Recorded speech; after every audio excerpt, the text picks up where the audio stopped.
Entonces, muchas veces oímos hablar de los síndromes por sobreuso, pero parece que uno asocia más el sobreuso al adulto. Ahora vamos a preguntar a César, ¿hay lesiones realmente por sobreuso en los niños? ¿Y por qué se producen? ¿Cuáles son las localizaciones más frecuentes?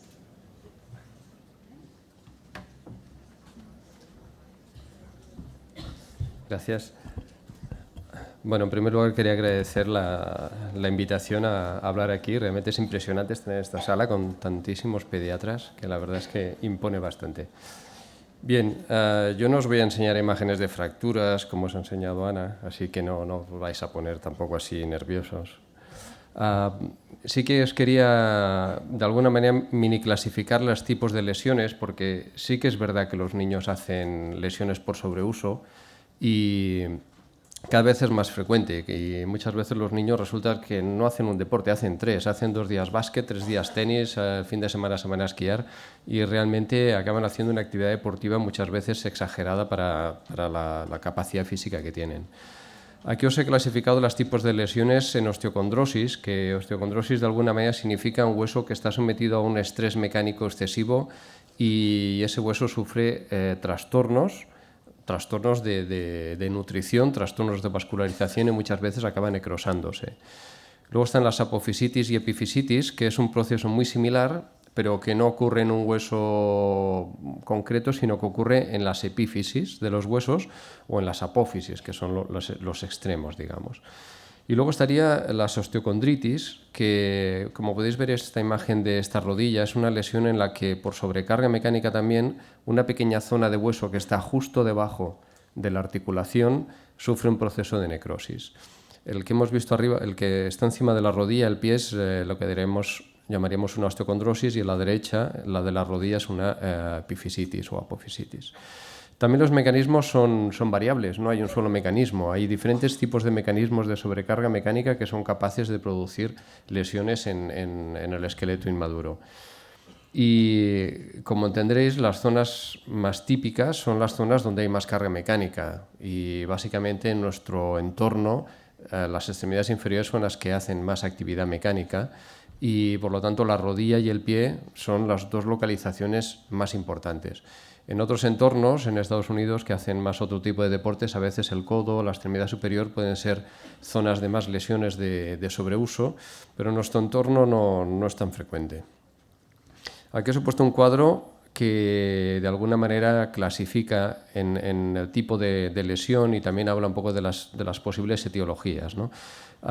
Hay de alguna manera los síndromes friccionales en las que se produce un movimiento de roce continuo, eso es muy típico en la rodilla, de la rótula, un movimiento continuo de flexión y extensión de rodilla en actividades deportivas intensas se acaban produciendo por fricción trastornos en el cartílago. Luego están las que son por tracción, y eso es muy típico en la rodilla también, en la zona de la tibia, lo que ya conocéis como los Gudeslatter, o otros muchos sitios del organismo. Y luego existen las de carga cíclica. Carga cíclica son más frecuentes en el pie y ahí encontramos, luego lo veremos, pues algunas como pueden ser necrosis óseas o también fracturas de estrés. Entre las etiologías, básicamente encontramos el sobreuso mecánico o la actividad mecánica excesiva, pero también a veces hay alteraciones propias del organismo que favorecen que puedan pasar estos trastornos y en ocasiones y alrededor de la rodilla encontramos a veces alteraciones de los ejes anatómicos de la pierna, genus varos, genus valgus, trastornos torsionales que pueden favorecer que aparezcan algunos de estos problemas. Esa era la introducción. Sí, entonces muchas veces cuando viene un paciente ya nos hacemos a la idea de que el diagnóstico más probable es un Osgood-Schlatter o un Sever, pero ¿es suficiente la clínica o siempre hay que pedir prueba de imagen para hacer un diagnóstico diferencial? Bueno, la verdad es que muchas veces la clínica ya te da la pista y realmente la radiografía la necesitamos solo en algunas ocasiones. Si vamos a empezar primero por la rodilla y luego seguiremos por el pie. En la rodilla, que os he hecho un dibujo de una rodilla y he dibujado un poquito dónde está la tuberosidad de la tibia, dónde acaba el tendón y dónde acaba la rótula. Si tenemos un dolor localizado en esta zona, que el niño se queja de dolor localizado aquí, me imagino casi todos vosotros sabréis de qué se trata, ¿no? Os he puesto en la radiografía el equivalente de la localización probablemente estaremos delante de un Usgodeslatter. Si el dolor se localiza en este otro punto, que es la punta de la rótula, que es donde nace el tendón rotuliano y donde también hay lesiones por tracción continua, muchos de vosotros también sabréis el nombre, aunque los nombres es lo de menos, es el Sinding Larsen-Johansson. Y en ocasiones, y sobre todo en el niño más mayor, nos vamos a encontrar dolores en la propia rótula, detrás de la rótula sobre todo, y muchas veces los niños, los adolescentes más, lo localizan en la parte lateral. En general se tratan de problemas de sobrecarga por fricción, que son condropatías rotulianas y que son realmente frecuentes en el niño más mayor. Y otras veces también hay dolores que no los podemos englobar en ninguna de estas entidades y pueden ser debidos a otras lesiones. Los niños, sobre todo adolescentes, pues también se hacen sobrecargas articulares o se hacen lesiones de meniscos o de otras estructuras.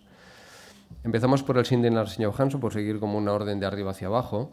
Está descrita, quizás lo más importante, lo más destacable es que está descrita por dos personas y que una tiene nombre propio, o sea, nombre doble, imaginaros, qué poco importante puede ser.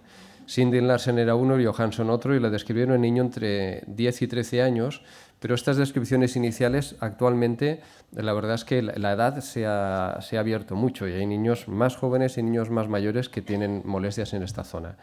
Es una osteocondrosis por tracción, el tendón tira mucho de esta zona y acaba produciendo irritación, inflamación y lesiones de osificación. Aunque el niño se queja de una rodilla, muchas veces lo tiene en la dos, y si exploramos la otra rodilla también tiene dolor en la punta de la rótula. El dolor es muy selectivo en esta zona y radiografías en general no vamos a hacer, excepto si hay un dolor muy llamativo, muy brusco, muy intenso, que realmente le limita mucho la actividad. Si las hacemos en esas situaciones podemos encontrar una imagen, como veis aquí, que en la punta de la rótula hay una imagen de doble contorno, porque hay este trastorno de osificación de esta zona. ¿Y cómo evolucionan?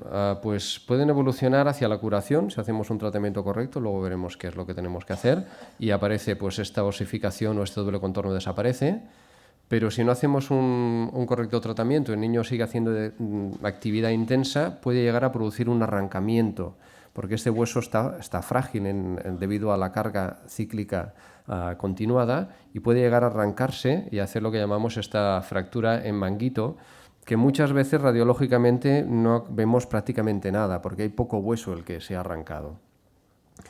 Este sería el primer tipo de lesiones que vemos. La otra, los Usgodeslatter, lo conocéis de sobras.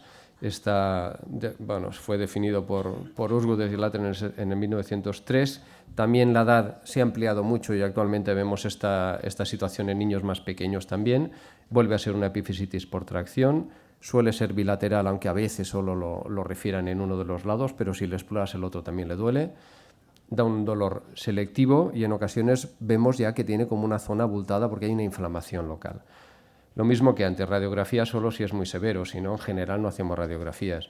Y lo que podemos ver en una radiografía pues es un trastorno de osificación con irregularidad, incluso como si hubiese pequeños fragmentos óseos, que eso es típico de esos trastornos de osificación debido a la carga mecánica. Y con el tiempo, si no lo tratamos, acabará quedando una tuberosidad tibial más abultada. ¿Por qué? Pensar, esto es una zona de crecimiento. Una zona de crecimiento, si está inflamada, tiene más vascularización, tiene más alimento, crece más y acaba dejando una zona abultada que es para toda la vida. Por eso hay que ir con cuidado, porque una inflamación continuada en esta zona acaba dejando estos bultos que luego pues, no se pueden poner de rodillas realmente. La condropatía rotuliana, que es mucho más, es muy frecuente, pero es en el adolescente y probablemente la conocéis mucho menos porque no os habéis fijado. Es un tipo de lesión por sobreuso friccional, muy típico de niños que trabajan mucho con las rodillas, fútbol, básquet, voleibol. Hay factores predisponentes como situaciones de mala alineación de las piernas, sobre todo el genu valgo importante, pero también hay alteraciones en la forma de la rótula, o en la forma del fémur donde encaja la rótula, y eso hace que el roce sea mayor y haya más predisposición a tener los problemas. Suelen dar un dolor global en la cara anterior de la rodilla, pero sobre todo en la parte lateral. Es muy típico y seguro que habéis visto muchos niños, sobre todo niñas, adolescentes con este problema, aunque a lo mejor no los habéis sabido diagnosticar. Y en la exploración, si le tocas la parte detrás de la rótula, tendrá dolor. Si le tocas la carilla posterior de la rótula, sobre todo la externa, tendrán dolor. Además, hay que explorar los ejes para ver si tienen trastornos. Radiológicamente no veremos nada, y en los casos en que el dolor es muy importante, muy persistente, hacemos resonancias para ver cómo está el cartílago y para ver el grado de condropatía, que radiológicamente se clasifica en varios tipos, que va desde el edema sencillo hasta la fisuración y rotura del cartílago. Y pasamos al pie. El pie es la otra estructura y probablemente es la estructura donde más tipos diferentes de lesiones de sobreuso encontramos. La del talón la conocéis todos, ¿verdad que sí? Muy bien, Sever. La de la parte superior del arco longitudinal, también la he oído por ahí. Muy bien, enfermedad de Kohler, sabéis todos. La de la base la cabeza de los metatarsianos, sobre todo el segundo metatarsiano, esto es típico de chicas. Freiberg. Los dolores localizados en el medio de los metatarsianos, esto no tiene nombre propio, pero seguro que habéis visto. Son fracturas de estrés. Esta la estudiamos en la carrera como la fractura del militar que hacía caminatas largas. Bueno, pues en el niño resulta que también ocurre. Y dolores en la parte por encima del calcáneo, no tiene nombre, pero tendinitis Aquiles, son muy frecuentes las tendinitis Aquiles. Dolores, ya os lo digo, en la fascia plantar. Fascitis plantares, evidentemente. Dolores en la base del quinto meta, no son tan frecuentes ya es paranota y tiene nombre propio. Se llama Iselin. De hecho, osteocondrosis de este tipo hay descritas más de 100 en el organismo, para que os hagáis una idea. Y luego hay simplemente dolores, esto es muy típico de las niñas que hacen ballet, dolores en el tobillo. No tienen nombre propio muchas veces y son simplemente dolores por sobrecarga articular. Es muy típico de deportes de este tipo ballet. Bien, veamos algunas. La enfermedad de Sever, también descrita por un señor, se llama Sever, entre 11 y 12 años cuando se describió, pero realmente actualmente vemos un abanico de edad mucho más amplio. Son apofisitis de tracción, pero de tracción doble, del tendón de Aquiles que tira hacia arriba y de la fascia plantar que tira por abajo. O sea, hay doble tracción y además hay una carga cíclica porque cada vez que caminan apoyan esta zona y hay un choque. Por lo tanto, es una zona que con mucha frecuencia hay sobreuso por tracción y por compresión. Dan dolor, muchas veces dan cojera y en ocasiones vienen los papás diciendo que el niño camina mal y lo que tiene es un Sever y el niño no ha acabado de decir que tiene dolor, pero le exploras y aprietas el talón y le duele. Normalmente hay dolor, pero no hay tumefacción en esta zona. Si hacemos radiografía, que lo mismo que antes, solo lo haremos en casos excepcionales. No es habitual tener que hacer una radiografía, excepto si tiene un dolor tremendo que el niño de repente no puede caminar. Lo que veremos son imágenes de esclerosis y fragmentación. Y el diagnóstico diferencial hay que hacerlo precisamente con la tendinitis de Aquiles y con la fascitis plantar, y en ocasiones tiene todo. Tiene un Sever, tiene una tendinitis, tiene una fascitis. Por suerte el tratamiento será el mismo para todo ello. La enfermedad de Kohler. La enfermedad de Kohler, descrita por Kohler, esta sí que es en niños pequeños y no ocurre en el niño más mayor, y es una osteocondrosis por carga cíclica. El escafoides es un hueso que está en la parte más alta de lo que sería las piedras de un arco romano, pues la piedra más alta, y es la que está sometida a más compresión, y por lo tanto el arco longitudinal se comporta un poco como un arco romano, y este hueso es el que se somete a más compresión. Aparece dolor y cojera y un apoyo anómalo que intentan apoyar por la parte lateral del pie para no tener que trabajar con este hueso, y a la exploración hay un dolor muy selectivo cuando tocas el escafoides. Tú vas por la parte anterior del pie, tienes el astrágalo y cuando acaba tocas el escafoides y ahí les duele. Aquí sí que hay que hacer radiografía. Si tienes dolor en esta zona, hay que hacer la radiografía para comprobar si realmente hay una osteonecrosis del hueso, como es el caso de esta radiografía, donde veis que hay una esclerosis y un adelgazamiento importante del hueso. En general, es autolimitada, como todos estos trastornos de sobreuso, si haces un tratamiento correcto, y en general este hueso se vuelve a reosificar, tarda su tiempo, y normalmente en el plazo de un año volvemos a tener un hueso que ha recuperado su vascularización, ha recuperado su forma y su tamaño y desaparece el dolor. El Freiberg es lo mismo, pero ocurre en la cabeza de los metatarsianos, típico de chicas adolescentes, muy típico en estos pacientes. Tiene un dolor justo en la parte de abajo de la planta del pie, justo donde nacen los dedos, es muy típico del segundo dedo. y muchas veces esa articulación tiene una disminución de la movilidad. Si hacemos radiografías, y aquí también es importante hacerla, veremos muchas veces que la necrosis del hueso, vemos que se ha desestructurado la cabeza, ya no es tan redonda como las otras, y si está avanzado veremos que incluso se ha deformado la articulación. Es importante reconocer que en ocasiones el primer dedo, el primer metatarsiano, es más corto que el resto. El primero es el que está pensado y diseñado para aguantar la fuerza y para hacer la fase de despegue del pie.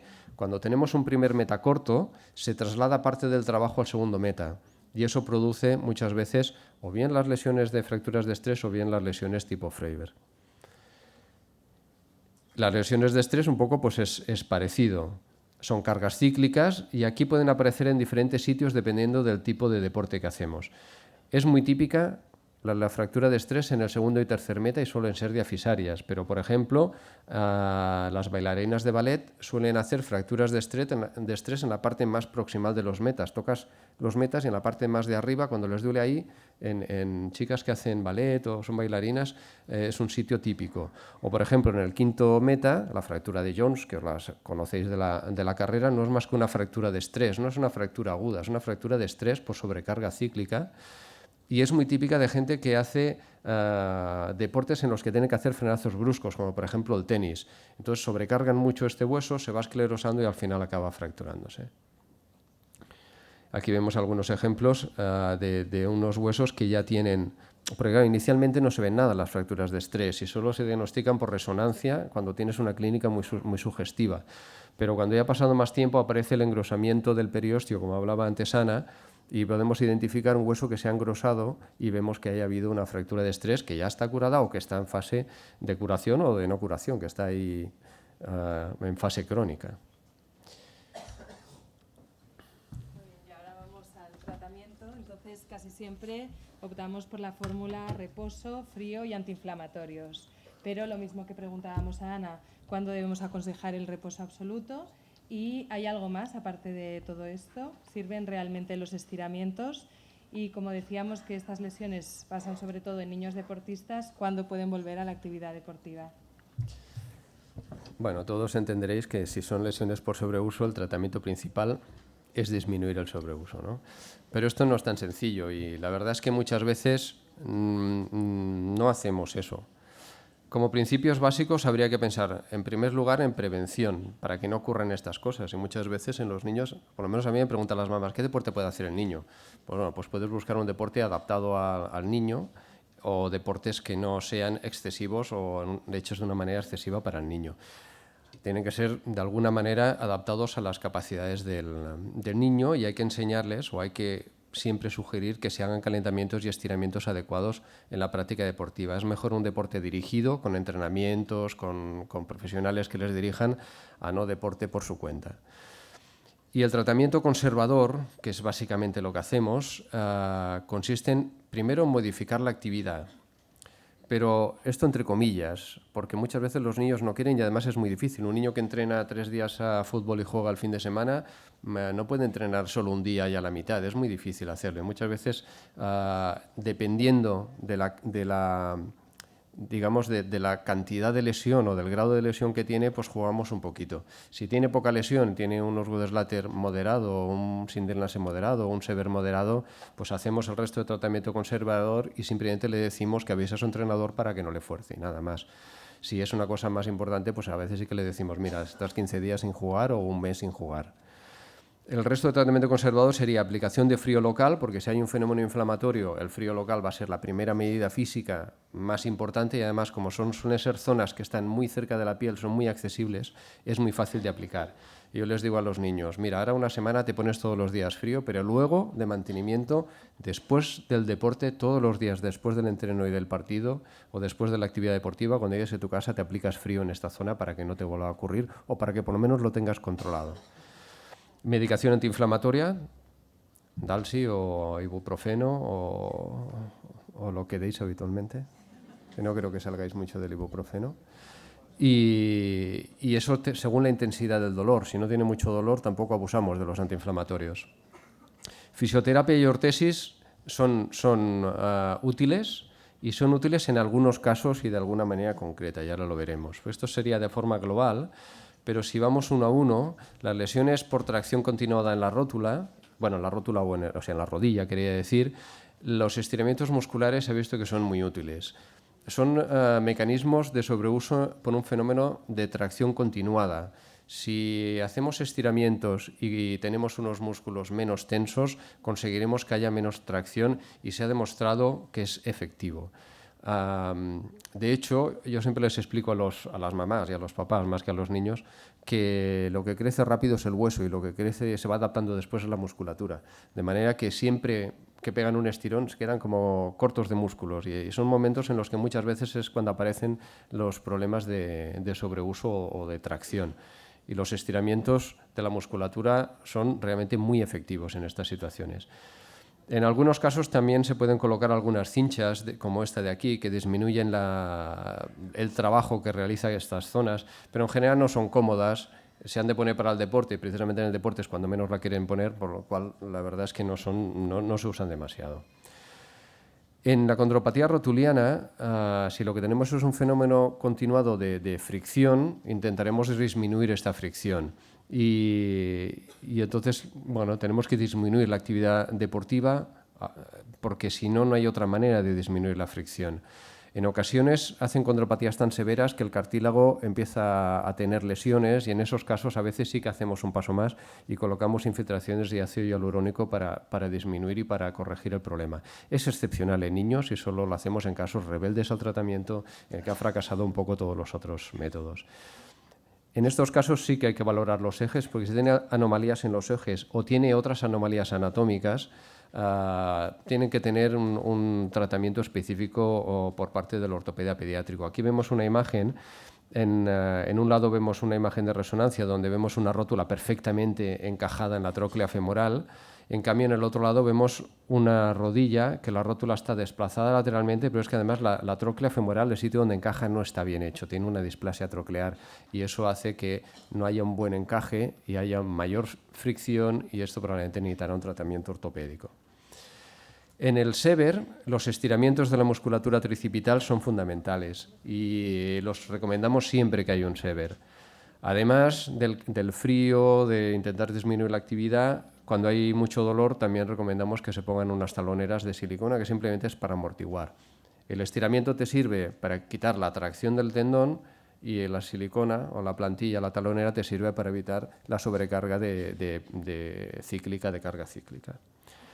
En el Köhler, que teníamos un hueso que estaba sufriendo porque era un arco romano y era la piedra angular de arriba, si nosotros le damos un soporte, esa piedra tendrá menos compresión por los huesos de alrededor. Por lo tanto, en el Köhler doloroso, en general en todos los Köhler, pero sobre todo en el que es doloroso, colocamos una plantilla que haga de soporte del arco longitudinal y con eso descargamos el hueso y ayuda a que el niño esté más confortable y el hueso se regenere antes.